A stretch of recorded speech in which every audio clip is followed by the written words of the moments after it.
على عباده الذين اصطفى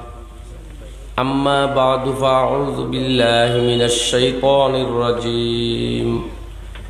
بسم الله الرحمن الرحيم إنا نحن نزلنا عليك القرآن تنزيلا فاصبر لحكم ربك ولا تطع منهم آثما أو كفورا صدق الله المولى العلي العظيم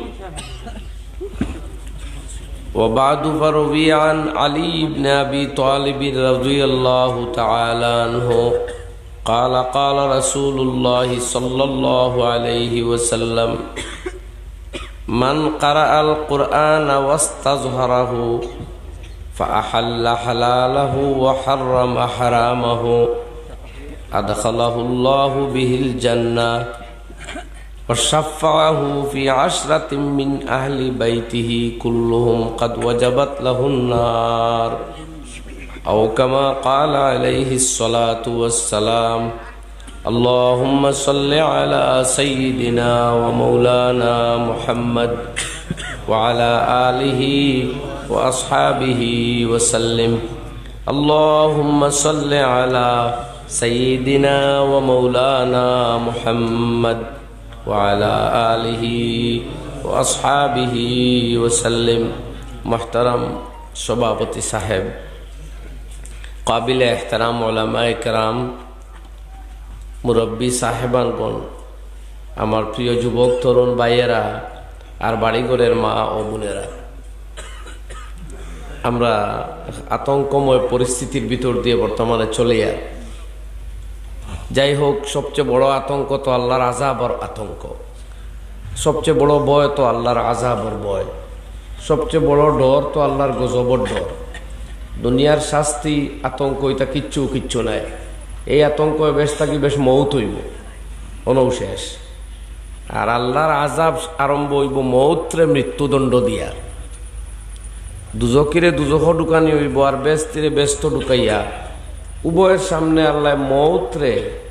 এক জন্তুর সুরত দরিয়া আনিয়া মৌতরে জবাই করে দিবা এই প্রথম শাস্তি মূল শাস্তি ও শুরু হইল কিতা যে মৌতের মৃত্যু হয়ে গেছে আর যে দুজখ আছে আযাব ও গ্রেফতার আছে এও নিশ্চিত হয়ে গেল যে আর আমি কোনোদিন কষ্ট বুক করতেও কোনোদিন মরতাম নাই তার মানে আমার এই কষ্টর আর সমাপ্তি ঘটবে না আর যে আনন্দ জান্নাতর সুখ এবং আয়েশ স্বাচ্ছন্দ্যে জীবন ভাইলিল ফাহুয়া ফি ঈশাতির রাদিয়া তার আনন্দর কোনো সীমা থাকতো নাই যে দুনিয়াত মানুষের সুখ আনন্দ মজা খেড়ে নে মৌতে এই মৌত যখন মরি গেল তখন আমার এই আনন্দর আর কোনোদিন অবসান ঘটবে না তো ভাই হল আর বুজুর্গ হল খুশি হইব খারা فأما من ثقلت موازينه فهو في عيشة راضية আল্লাহ ফরমাইতে আমরা প্রায় দিন নামাজ তিলাওয়াত করি যে মানুষের আমল নামা ওজনের সময় নেকির পাল্লা বার হইব মান সাকুলাত মাওয়াজিনহু যার ওজনের পাল্লা বার হই যাব মানে অন আল্লাহ আল্লাহ বেশ হইব গুনাহ তাকি সওয়াব বাড়িব আল্লাহর হুকুম মানা ওখান বেশ হইব আল্লাহরে ডাকা ওখান বেশ হইব আল্লাহরে ফাউরা তাকি ডাকা বেশ হইব গুনাহ তাকি নেকি বেশ হইব ফাহুয়া ফি ঈশাতির রাদিয়া আল্লাহ তারে তার সন্তুষ্টর জিন্দেগি দান করবা যে জীবন পাইয়া হে খুশ হইব আজকে আমি আগেও আপনার এই উপত্যকাত আইয়া বিভিন্ন জায়গাত হইছি বৈজ্ঞানিক হলে বার করছই আইনস্টাইন যেই নাসলা গত শতাব্দীর বিখ্যাত বৈজ্ঞানিক তাইনও আবিষ্কার করছেন যে মানুষের ব্রেইন তারপরেও এটা আরো ক্লিয়ার হয়েছে যে মানুষের ব্রেইনের যত সেল আল্লাহ দিছে মেইন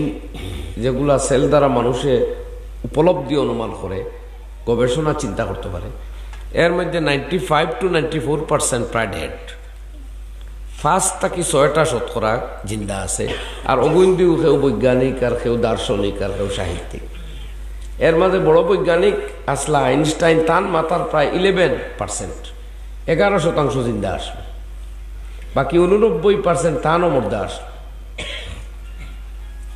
তাই মরতে সময় তার বডি উইল করে লিখলা যে দফন খাফন করিও না, ল্যাবরেটরি দিলাও, ও ল্যাবরেটরি এলাকায় বার করছে।